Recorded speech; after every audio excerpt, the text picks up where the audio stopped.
Blog Talk Radio.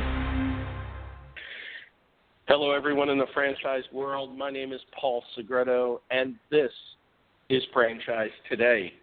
It is Wednesday, June 29th, 2016. We're almost finishing the second quarter of the year, and, of course, the first half of the year. And hopefully you've achieved all your goals and objectives. If not, pick right up beginning of the third quarter. And I have my co-host, Stan Friedman, with me from Atlanta. Stan, how are you today? Paul's doing great. Wish you'd send us some of that heat you got over there. It's only in the 90s here, so I'm sure that you can probably find an abundance. We're in drought, though, man. Are you in drought in Texas, or is all that rain, now that it's gone, left all the floodplains up high enough? No, what's amazing is that with 30 inches of rain in the month of May, we really haven't had all that much in June. It's been in pockets, and but I imagine that come July we're going to be, rationing water. It's hard to believe, but, it is what it is, and if you don't like Texas weather, just wait a minute. It's going to change. Yeah, there you go. That too is so true about Texas, especially Texas. Right. I wanted to shout out David Lopez last week, our guest on the show, just a very interesting gentleman and entrepreneur. I had a conversation with him after the show. Just great person. It's amazing, Stan. Totally under our radar, right? Yeah, I mean, I just kind of marvel at how many people we meet doing this program weekly, where we each think we've known so many people for so long. And I come upon stories every week. Something comes out of our podcasts that gives me an aha moment, that I learned something about someone or something that I wished I'd have known sooner. Yeah. Well, to that end, tell us something we need to know about what's going on in the franchise community right now. Well, the ink isn't even dry on this one yet, Paul. I just pulled this out of my inbox 15 minutes ago. Our good friend Brian Summers put out a release, just giving high fives to Jersey Mike for not a repeat, but a three-peat, that they've been named the fastest growing restaurant franchise by Nation's Restaurant News for the third consecutive year. So congratulations to Peter and the whole crew and the Jersey Mike's family as they continue to build that brand and take it around the globe. And I also want to give some congratulations to a few of our friends in the franchise world.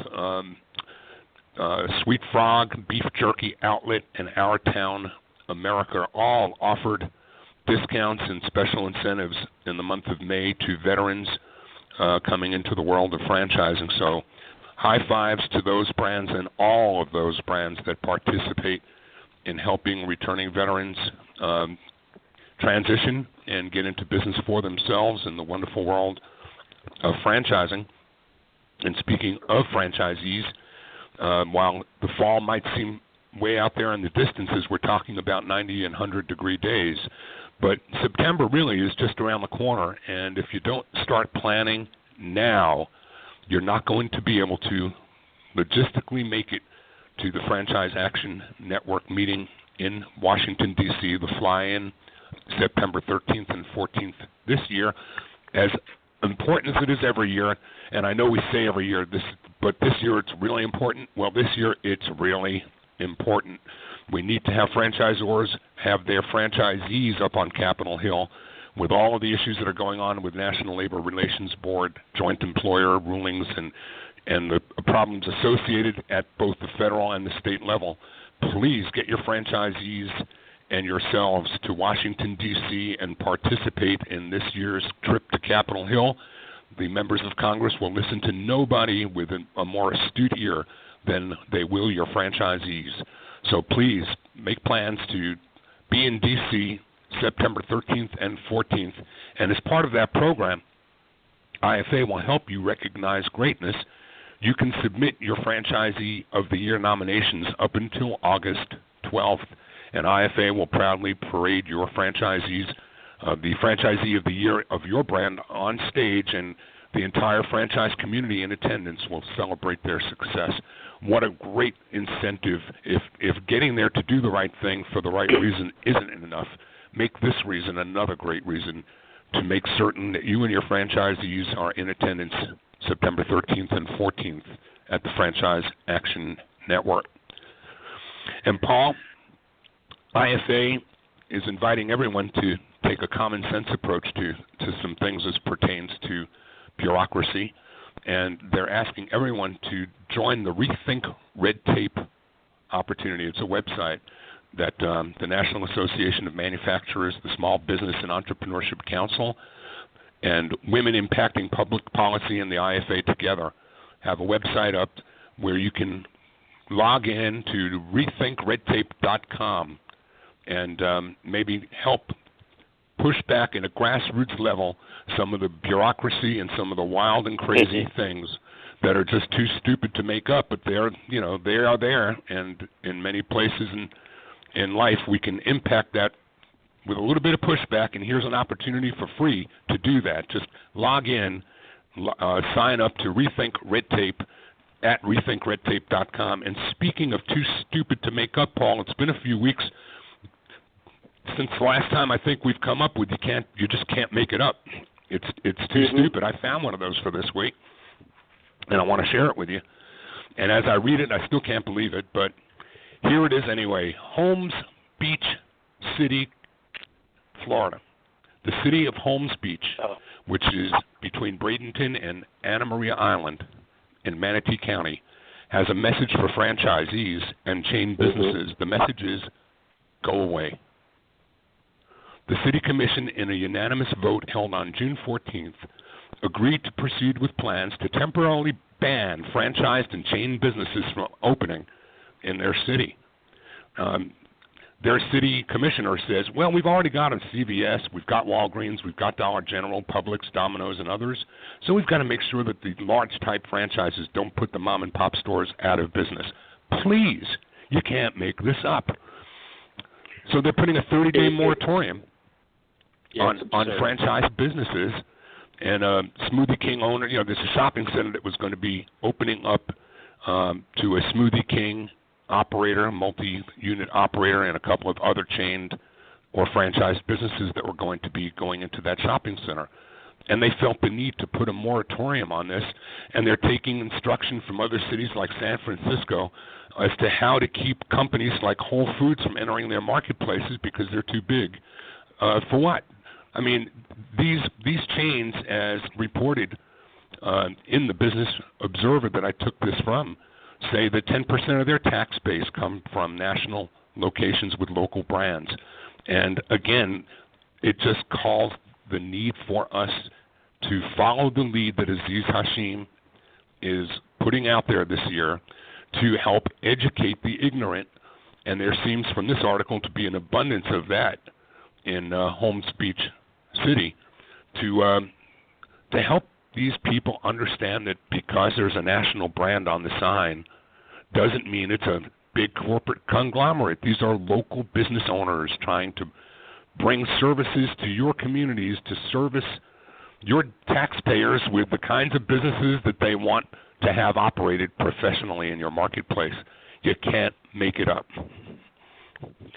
No, you can't, and our listeners know, how passionate I am about this, with the whole American Express and Small Business Saturday situation, which I'll be ramping up on again for the fourth year in a row to get just a little bit more respect, but also, as Aziz puts, awareness from the people that don't quite understand franchising. And in your front of the house today, Stan, you mentioned the word great multiple times. And today's show, of course, is titled Making a Great Brand Even Greater. And our guest, Neil Gill, President and CEO of Dogtopia, was quoted as saying, our goal is to create the most exciting day ever for dogs while providing pet parents peace of mind that their dogs are in the hands of a trusted authority. Neil, welcome to Franchise Today. Thank you very much, Stan. Thank you, Paul. Great to be on the show. Great having you with us. Well, great having you with us, absolutely. Dogtopia, been around for a while. Love the things that are going on at Dogtopia. Obviously, some major changes coming down the pike, already been implemented. And, of course, we'd love to talk about some of that today. But the first thing we'd like to do, Neil, is talk a little bit about you. Where have you been in franchising, and what got you to the point of being involved with, Thomas Franchise Solutions, the parent of the Dogtopia, and, of course, with Dogtopia itself?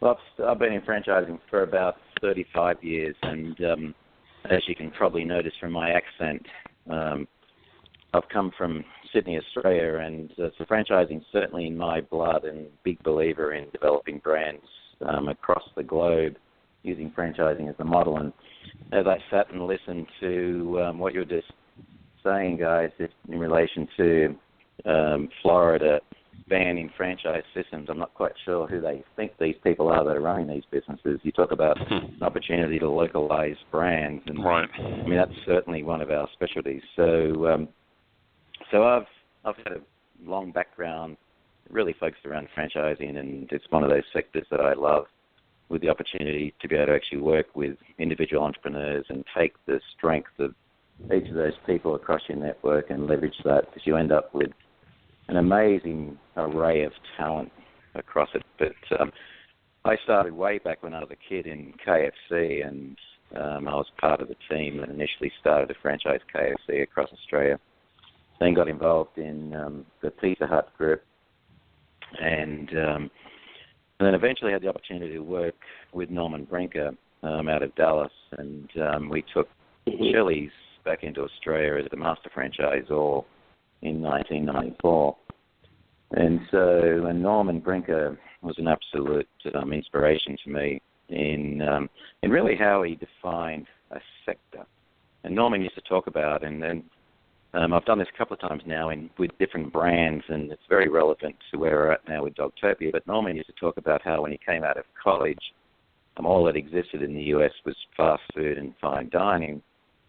And Norman had this vision of creating something like an English pub, because he used to watch a lot of English movies. And so he started work with Bennigan's, but really found his feet with Chili's and developed that across, as we know today, what Brinker has done with their 6 different brands and so on.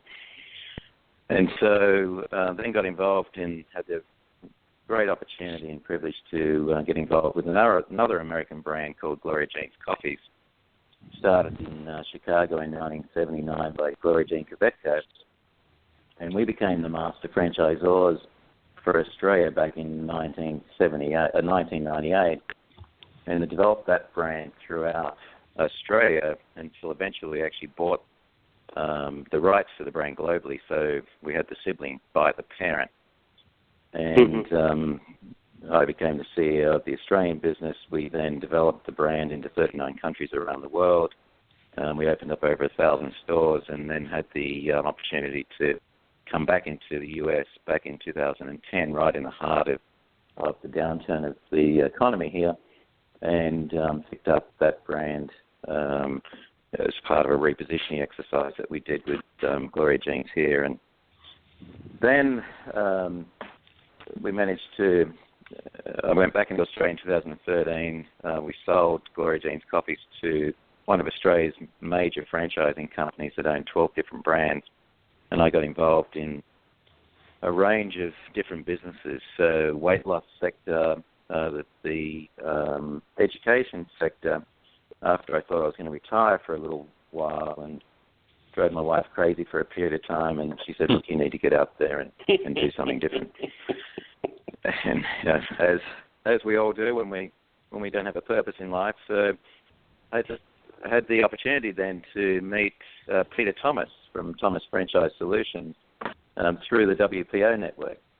And so Peter and I got chatting, and I was still living in Sydney, and I was living in a beautiful place on the harbour at the time, sensational views, and sat there speaking to Peter, and Peter said, hey, look, we're looking for someone to pick up Dogtopia. It's a business that we've just bought, looking for some great leadership to move that forward and grow it across the country and potentially across the world.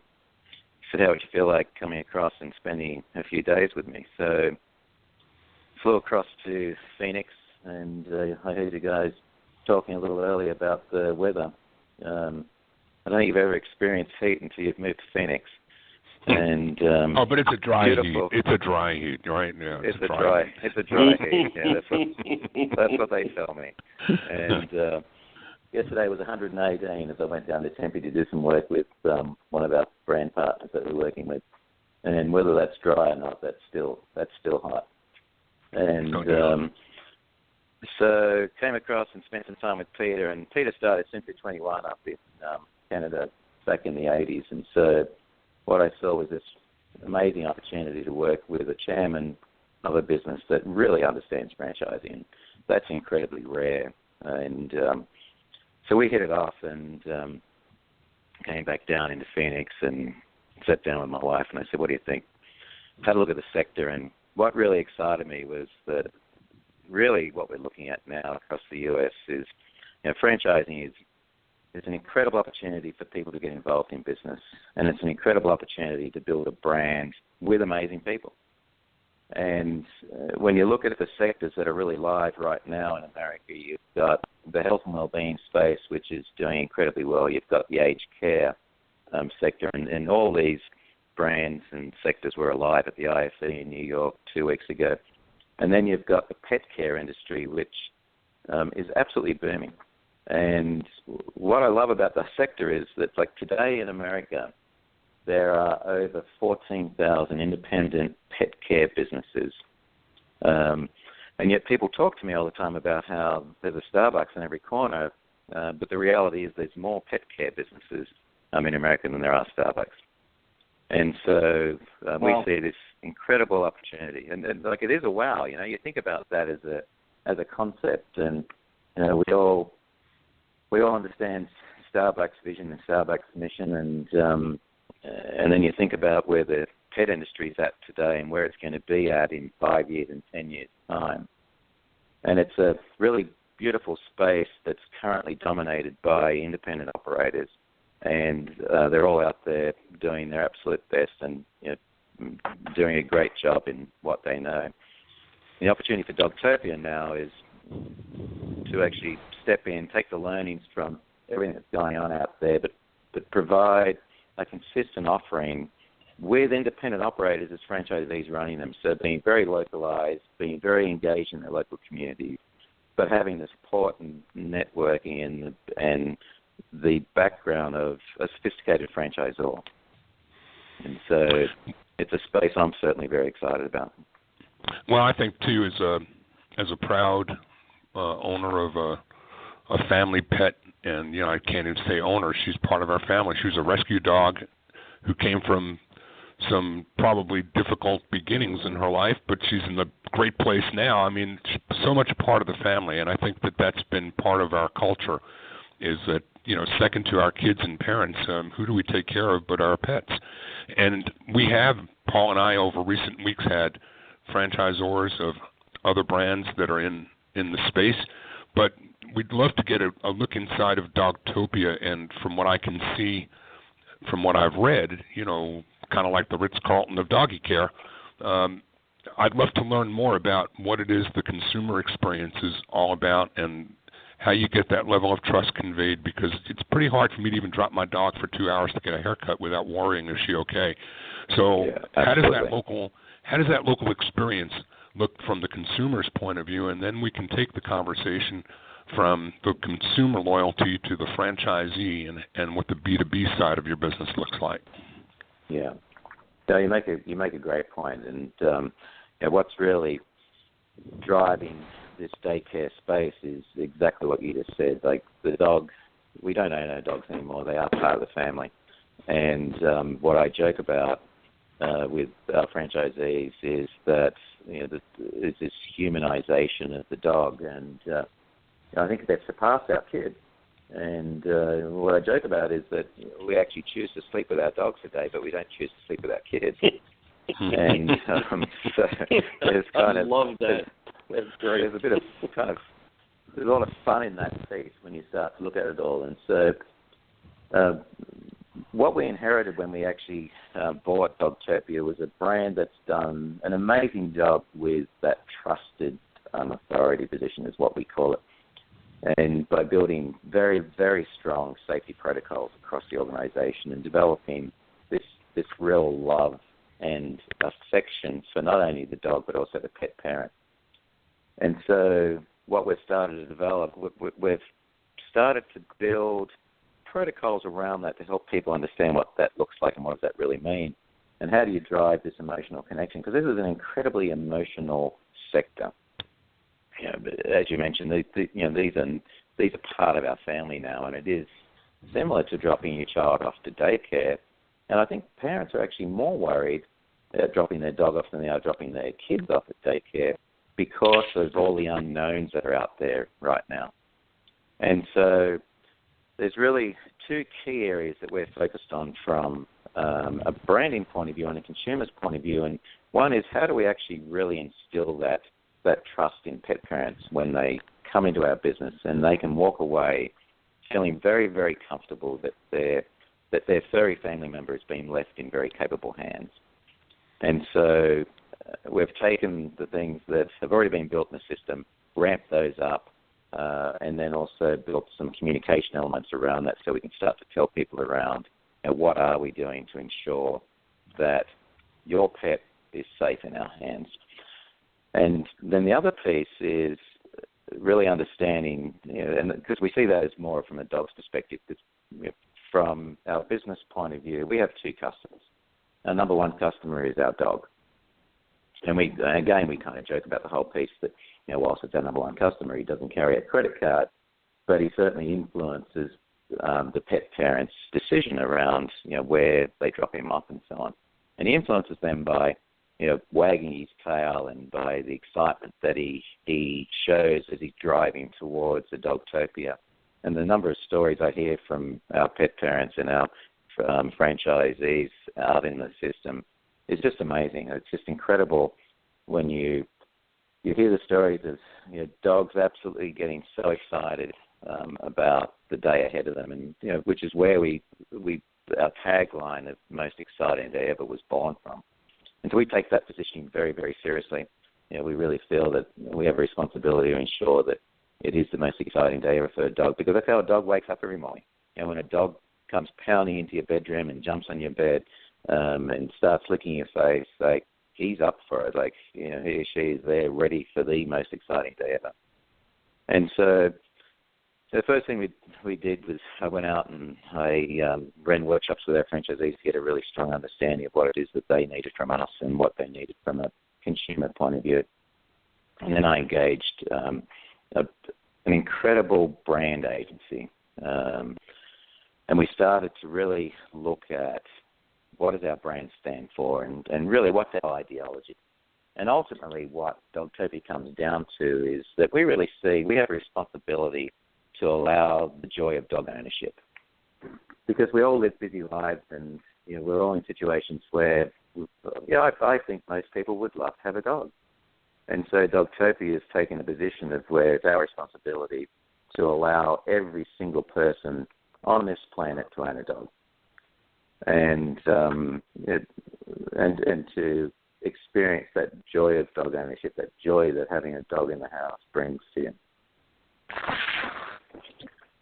Well, it definitely seems like you've taken the whole customer experience that you grew up in the food service industry and now have taken it into this industry. And I'm a big believer in the customer experience. I think you're right, of course, with two customers.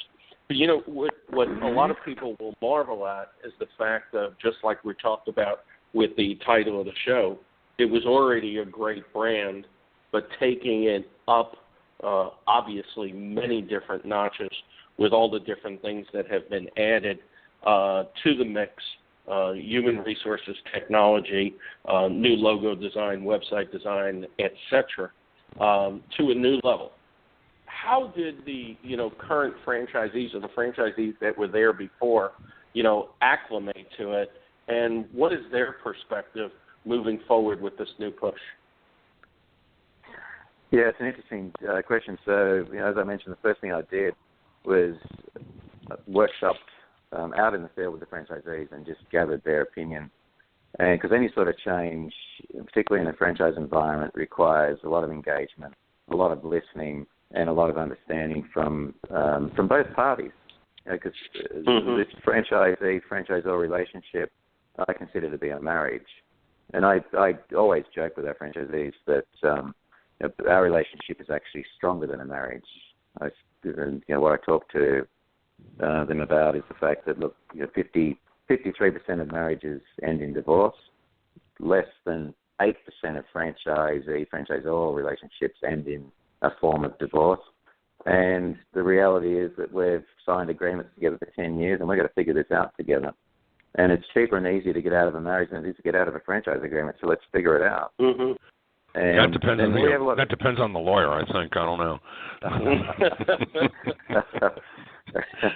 And, I mean, there's some fun in that piece, you've got to create these environments where people can sit down and talk honestly with each other and sit down and just really get it off their chest and be really transparent and honest.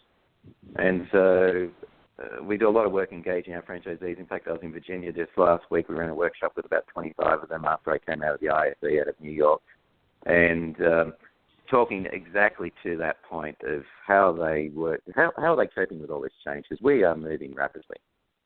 And so when I came on board in August last year, I had a good look at the team, and we had a lot of very, very passionate people on board. And what I knew straight away was that we needed to bring on some people with some strong franchise background. And so I brought on a head of operations, with Kim Ham, who has just done a great job engaging with our franchisees, very much understanding of their position, ramped up support for them, brought on an instructional designer out of Phoenix University to actually help build better training content. Because the franchisees told me they wanted 6 things from me. And so my first goal was to really deliver on those and help build trust within the franchise community. And so, then those 6 things were, we needed to bring more technology in the business. We needed to provide better training to the network. And we needed to provide stronger marketing support. We needed to build brand awareness. And we needed to do some more work around supply chain management. And, we needed to get our running shoes on and provide longer-term, higher-level support to the franchisees. And so people was the first thing. When you take over any business, it's always a great idea to pull your team together, and that includes franchisees, supply partners, the whole 3-legged stool of franchising. So I built a 90-day plan, I built a 6-month plan, and then I built a 12-month and 3-year strategy.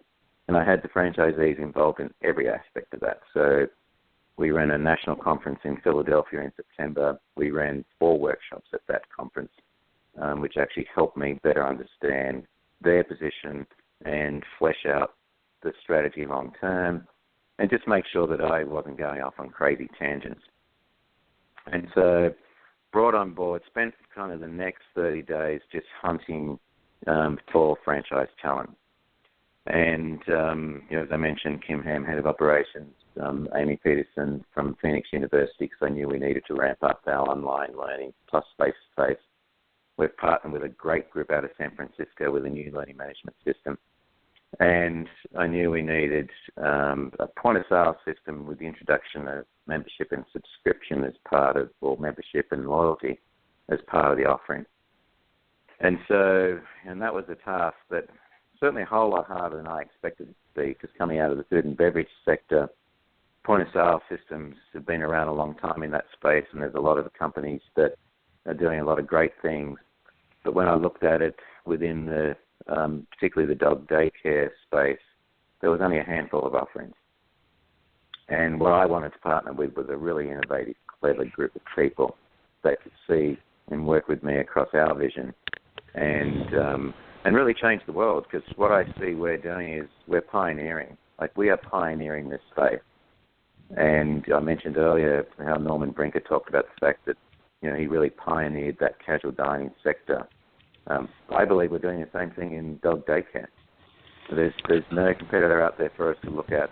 There's 14,000 independent, and so what's important for me right now is to bring really strong supply partners around me, listen to our franchisees that have been there and done it, reach out to the independents that are there and learn from them as well, and then build a brand that delivers on this whole heartfelt, clever, progressive, stylish, purposeful positioning that we've positioned this brand around, because it is such an emotional space. And so, sorry, go on. No, I was going to say, I think we've set the table during this first half of the broadcast with a lot of foundation about the depth of experience in franchising that you've brought to a great brand that's going to be made greater, and you've kind of laid down the foundation for why consumers trust the brand and what you're doing to anchor things so that a guy like Alex Samios can go out there and recruit the best of the best to Dogtopia. And when we come back from our half break, let's talk about who those perfect candidates are and what it is you look for in the candidates that you bring in, and what kind of skill sets best provide for the kind of franchisees you're looking for. This is Franchise Today. I'm Stan Friedman, along with Paul Segreto. We're speaking today with serial entrepreneur and Dogtopia CEO and President Neil Gill. Franchise Today is brought to you by the Franchise Foundry, a business accelerator boasting more than 30 years of experience helping emerging brands bring sustainable growth to their concepts. Franchise Foundry utilizes a hybrid coaching and consulting approach that fosters effective solutions for their clients in several aspects of their business. These include general and operational change management, traditional and digital marketing, relationship and business management, and, of course, franchise recruitment and development. The Franchise Foundry also assists brands with raising capital and with exploring the possibility of mergers and acquisitions. Learn more about their expanding lists of clients across various industry segments at franchisefoundry.com. That's www.franchisefoundry.com. Franchise Today also brought to you by FRM Solutions, offering best-in-class CRM and document management software specifically designed for managing franchised relationships. Built in industry-leading Microsoft Dynamics CRM, FRM Solutions are both cloud-based as well as fully accessible from right inside your Outlook inbox. With FRM, you'll spend more time focused on growing your business, while their systems and solutions take care of effectively managing your workflows, collaborative communication, and working with prospective and existing franchisees. You can sort, report, and dashboard all of your vital data and empower your team to accelerate franchise sales, streamline store openings, and better manage the day-to-day operations of unit-level performance and compliance. No hassles, no long-term contracts, no excuses, just solutions. FRM Solutions on the web at www.frmsolutions.com. So why don't we open this second half with a look at who it is that makes the Dogtopia experience happen at the local level and how you go about finding them. It's a great question. So, as you mentioned, Alex Samios, a veteran in franchise space, been involved in Papa John's Pizza. His father was involved in Jiffy Lube, in fact, the very first Jiffy Lube franchise in the US. So Alex joined us in January this year, once we were really starting to get serious about our long-term store growth planning. Big believer in developing sustainable growth plans rather than growth for growth's sake.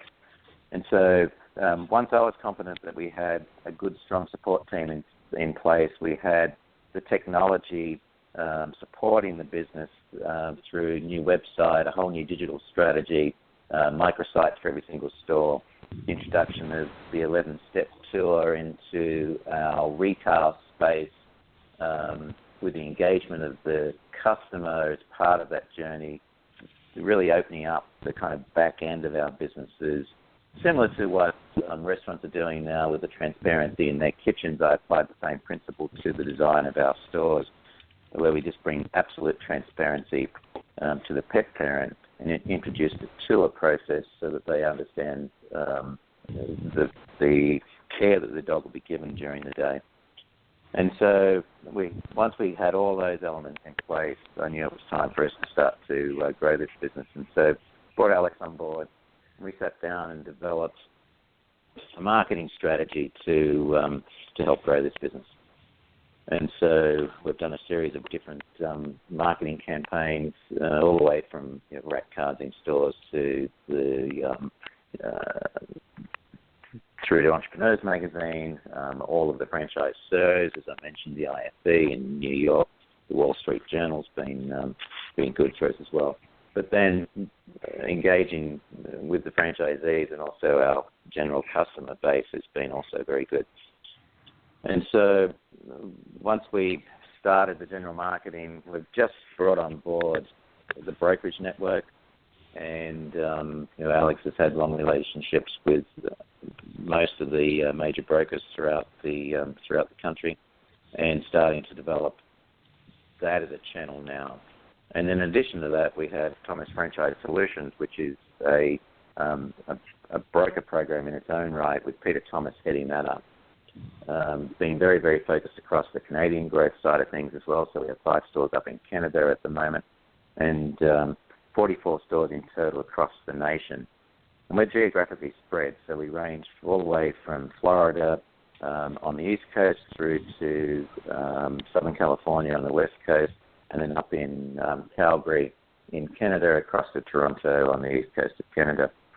And what we knew straight away is we had to strategically grow this brand.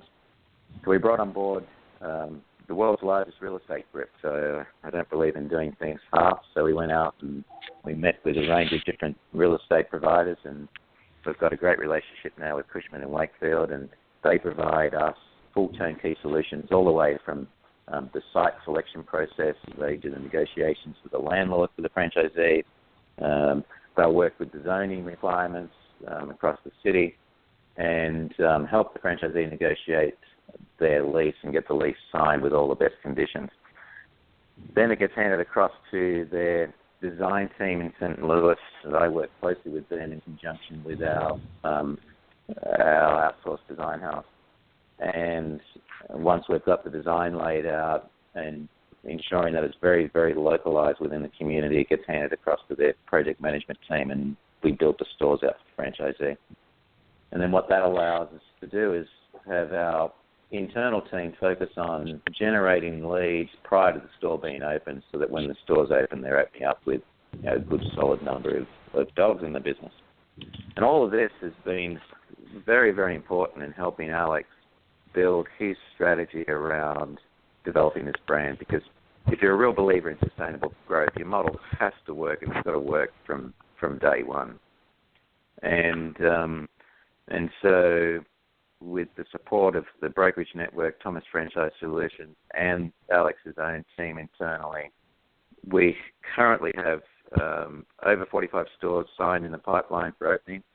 We'll open another 12 this year, and the goal is to have 100 stores trading by the end of 2017, with 350 stores on the ground in the US by 2021. So Alex has got his work cut out for him. He's certainly the man for the job, and so we're very excited about the direction and what he's managed to achieve really in a very, very short period of time. Yeah, it is a very short period of time. You said he came on board at the beginning of the year, and I know from having seen the press releases around the International Franchise Association, you closed out the first quarter with 40 signed franchise agreements, and really on an upswing. So to that end, what do you look for, or how would you describe your ideal franchise candidate? And I imagine that candidate might be different as a single operator as opposed to a multi-unit operator. Mm-hmm. Absolutely. So the first thing we did was we actually went out and we had a look at our own community, and we said, okay, who are our most successful franchisees in our network, and who are they and what are they doing? And so we had a good look at that. And what's really interesting in this space is that the majority of our single operator franchisees are women. And I went to a Dog Expo in Hershey Lodge last year in November, which had about 600 independent operators at that show, and Well, I'd say at least 90% of those were women. So it's a space that is dominated by females, which I think is a really perfect fit considering just how emotional the space is. And so what we tend to find is that our single operators tend to be professional women that have decided to step out of the workforce and become entrepreneurs. And so very sophisticated, very clever people who have decided they want to do their own thing. And that's worked extremely well for us. From an area development point of view, because so the way we've modeled up our franchise sales strategy is that we sell areas, so 3 to 5 store areas, which will provide a geographic boundary for an area developer, or we sell single stores. And what we find from our area developers is there's a real mix in that group. And so it's a combination of really previous entrepreneurs is what we see in that group. They tend to be a little bit older, a little bit more experienced, with more capital behind them. But again, certainly very sophisticated, very emotionally intelligent, and very much aware of the growth opportunities in this space. How does technology play into the picture as far as, operating the business more effectively, and then also what do you see technology being added to the mix, moving forward as you continue to grow? Yeah, technology is something that I've put a lot of focus around, both from a franchise recruitment point of view. So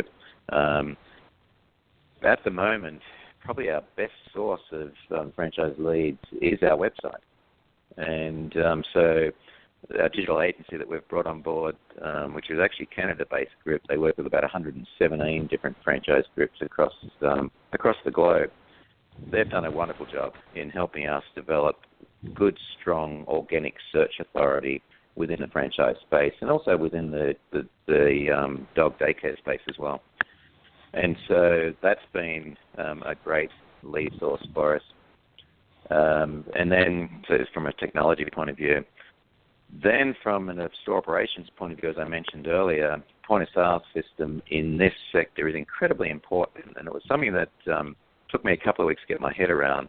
I figured coming out of the food and beverage world that the point-of-sale systems were pretty standard, but they're not. There's very few other sectors that require a point-of-sale system to do what our point-of-sale system needs to do. Because we're fundamentally, we're putting furry kids into hotels basically, and not only are they going into kind of daycare hotels, we're also feeding them. We're also providing them with education. And so all of that needs to be tracked. So that was an important part of creating that trusted authority positioning from a technology point of view. The membership and loyalty piece was part of that. Online appointments was part of that. The integration of point of sale back into the website so that both could speak to each other and have pet parents. In the future, our pet parents will be able to get online and book their dogs in for either daycare, for boarding, for training services, for spa services, for grooming services. And then an ERP, so an enterprise resource platform that sits in the center of all that to support the organization itself, but also to capture data. And then to house all of our customer database, particularly when you consider we have two customers, we have the dog and we have the pet parent that we absolutely need to know intimately. We need a very strong CRM or a customer relationship management tool. And all of those pieces need to talk together. And then you kind of look at that whole piece and you say, okay, the business is all about generating leads to drive, to capture pet parents and build the business from a dog daycare point of view. How do you then manage that? So we're just in the process now of working with a group that's going to actually help us provide a really strong lead management program, which will has app capabilities so our franchisees can follow up on any point of contact immediately in real time. So technology is, whilst it's an interesting space, you think that running a dog daycare is a fairly simple business. Operationally, when you've got technology working with you, it can be, but technology's got to be brought in as part of it all, and with the integration of your enterprise resource platform, your point of sale system with all of the elements of membership, loyalty, CRM, online appointments, HR management, all talking to each other, and then all that being captured in an enterprise resource platform with a beautiful business intelligence tool that sits over the top of that so we can carve up information and then start sharing best practice metrics with our franchisees. So, it's pretty important. What do you do, Neil, to vet out your candidates? Do you do any kind of assessment, profiling, or is there an attribute in particular that you look for or identify as self-disqualifying, or how does that look on the front end? Yeah, so we have a process of interviews. So it's a qualification interview that the team start with, and we've got that now very consistent across the group. So that's probably taken us 3 months to get that right. And we continue to tweak that initial interview process and qualification process. And because this is a business that needs individuals with at least $150,000 in liquid capital. And but more importantly than that, it needs people that actually really like dogs. And so we kind of joke about that piece in the sense that what we look for in franchisees, they need to be culturally aligned in regards to who we are as an organisation.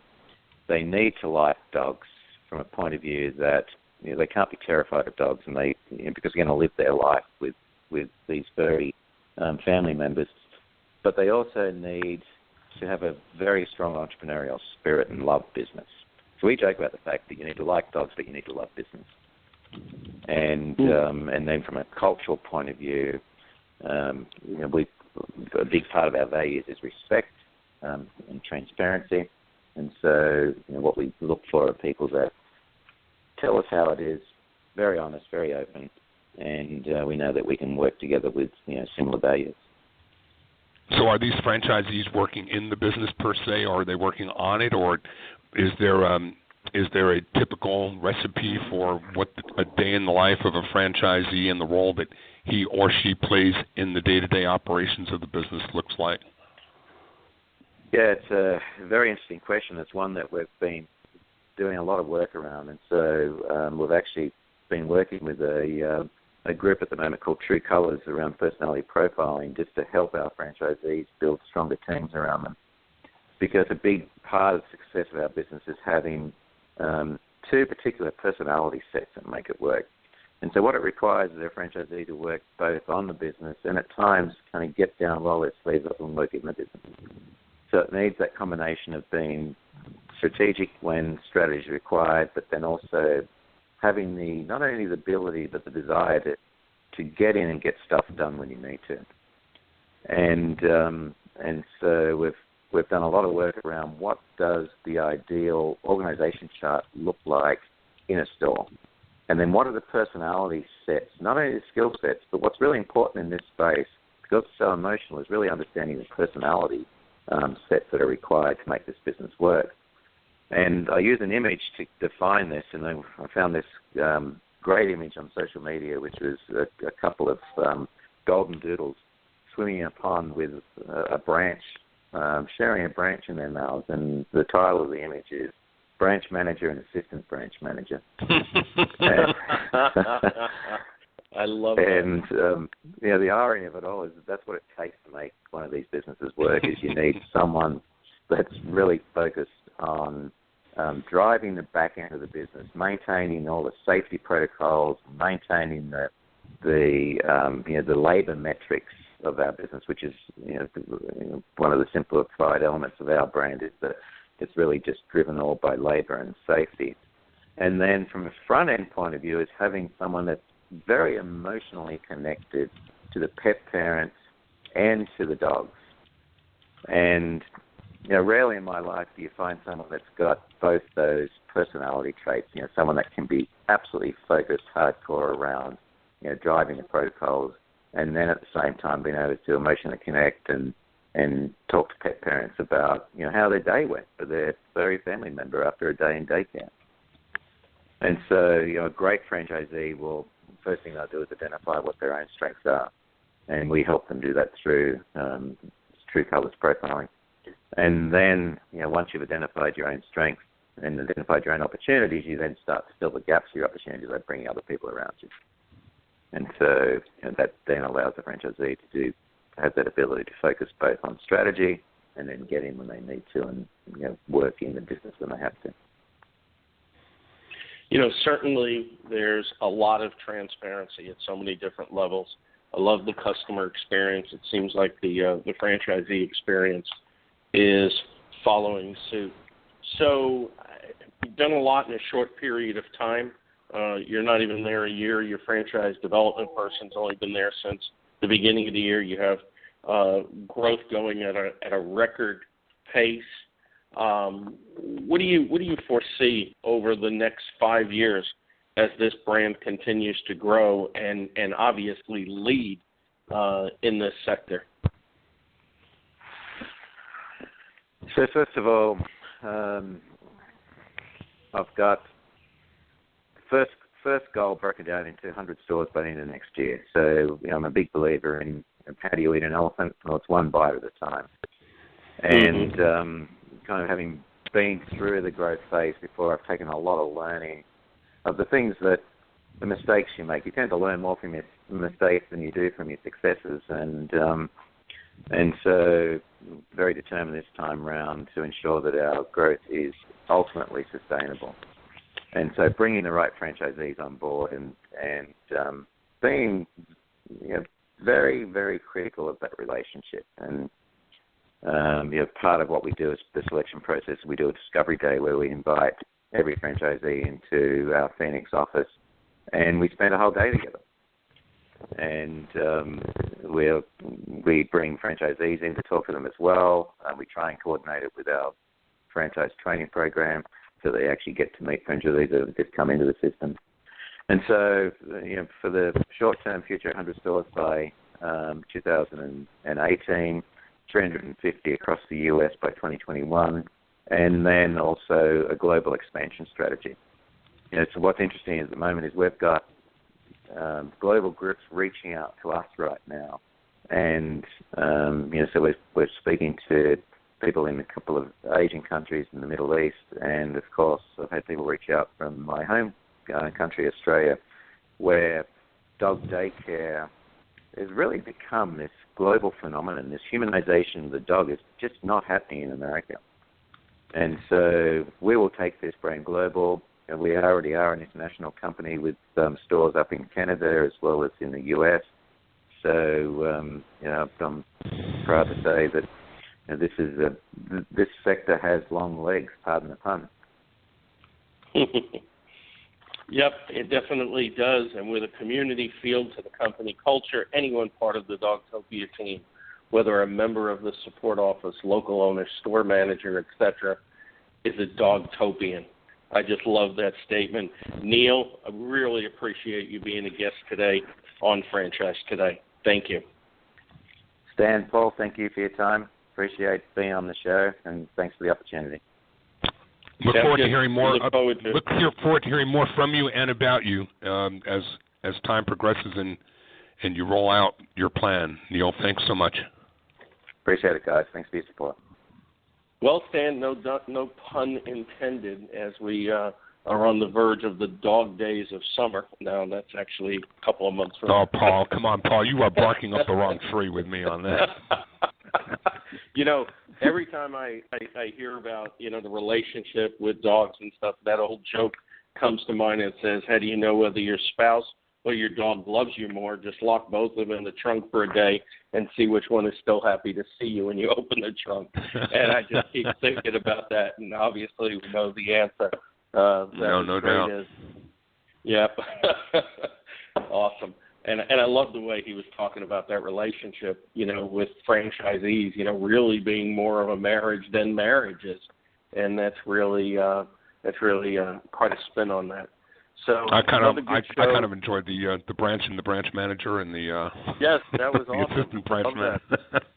I love that. That was great stuff. Well, another great show, Stan, and we're in the quiet time as far as franchise travel goes. I know you'll probably be traveling a lot to clients and whatnot, but as far as national events, I think we've pretty much ended them for at least the next couple of months, correct? Now, too close a little bit. The end of August, there's a couple of things starting to perk back up again. Marianne O'Connell's Franchise Capital Exchange, Brian Schnell's Franchise Summit in Minneapolis, and then before you know it, we're into September and right back into the throes of it with the IFA in D.C. Franchise updates shortly on the heels of that.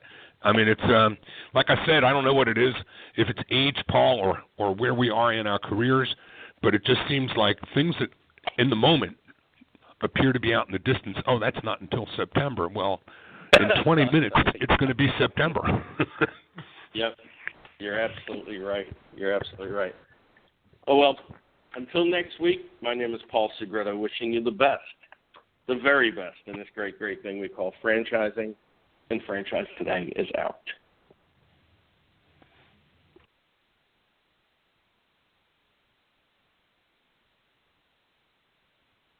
When it's PCS time, you know the drill. Pack, research the new base, get the kids in school, because family supports family.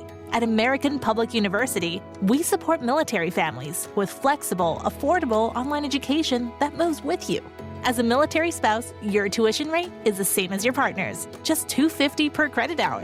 American Public University, education that moves with you. Learn more at apu.apus.edu/military.